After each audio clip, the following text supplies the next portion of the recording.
আসসালামু আলাইকুম দর্শক, শুভেচ্ছা, স্বাগত। ফিলিস্তিনিদের নিয়ে একটি সংবাদ। ফিলিস্তিনির গাজায় যে নৃশংস হত্যাকাণ্ড চলছে এই ব্যাপারে একটা সংবাদ। গাজায় নিধনযোগ্য ও গণহত্যা চালিয়েছে ইসরায়েল। HRW সংস্থা এটা করছে আর কি।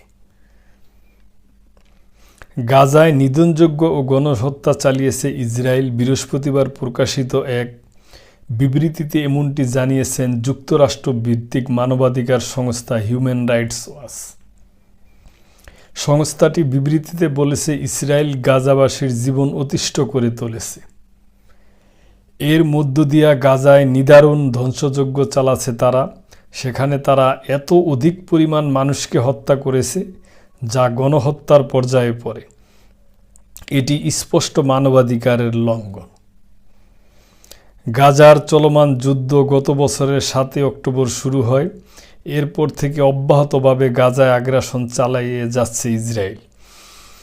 তারা সেখানে এত নৃশংসতা প্রদর্শন করছে যে দেশটির প্রধানমন্ত্রী বেনিয়ামিন নেতানিয়াহু ও সাবেক প্রতিরক্ষামন্ত্রী ইয়োব গ্যালান্টের বিরুদ্ধে যুদ্ধাপরাধ ও মানবাধিকার লঙ্ঘনের দায়ে আন্তর্জাতিক অপরাধ আদালতে মামলা হয়। এর পরিপ্রেক্ষিতে তাদের বিরুদ্ধে গ্রেপ্তারি পরোয়ানা জারি করে আইসিসি। ওই গ্রেপ্তারি পরোয়ানা জারি করার কয়েকদিন আগে 14 নভেম্বর জাতিসংঘের একটি বিশেষ কমিটির প্রতিবেদনে উঠে এসেছে যে ইসরায়েল গাজায় অনাহার ও এমন কিছু নীতিকে অস্ত্র হিসাবে ব্যবহার করছে যাতে গণহত্যার আশঙ্কা প্রবল হয়ে উঠেছে। দর্শক, এমন একটা সমাজ, এমন একটা পৃথিবী, এখন এরকম আধুনিক একটা পৃথিবী, এখানে দেখেন আপনি, আমি মন খুবই খারাপ লাগে, এই জন্য বলি যে আপনি অন্য কোনো ধর্মের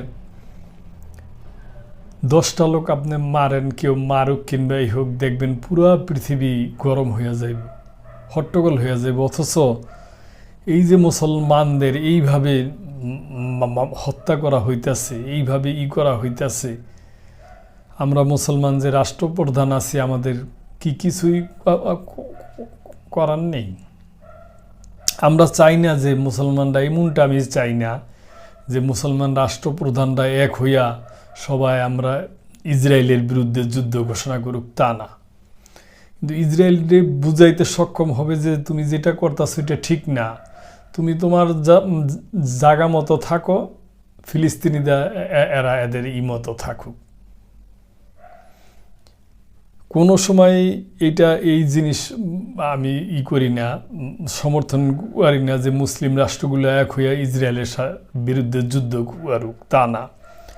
যেইভাবে এই যুদ্ধ না হয়, যেইভাবে স্বাধীনভাবে সার্বভৌমত্ব স্বাধীন সুন্দরভাবে ফিলিস্তিনিদের জনগণ থাকতে পারে, বসবাস করতে মানে পারে, তার পাশাপাশি আবার ইসরায়েলও তাদের দেশে যেন সুন্দরভাবে শান্তিতে বসবাস করতে পারে, এটা আমরা চাই।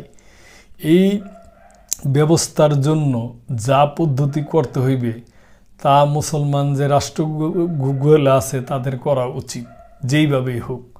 স্বার্থ সিদ্ধির দিকে না তাকায়া এই যে এইভাবে হত্যাযজ্ঞ, এক প্রজন্মই শেষ, শিশুই শেষ, কোনো স্কুল নাই, কোনো ছাত্র নাই, কোনো নাই। দেশের যে অবস্থা হয়েছে, এটা যে কত বছর লাগবো ঠিক করতে, তাও কোনো নাই। এটা তো দর্শক ভাবাই যায় না যে এরকম একটা অবস্থা এই দেশটার প্রতি।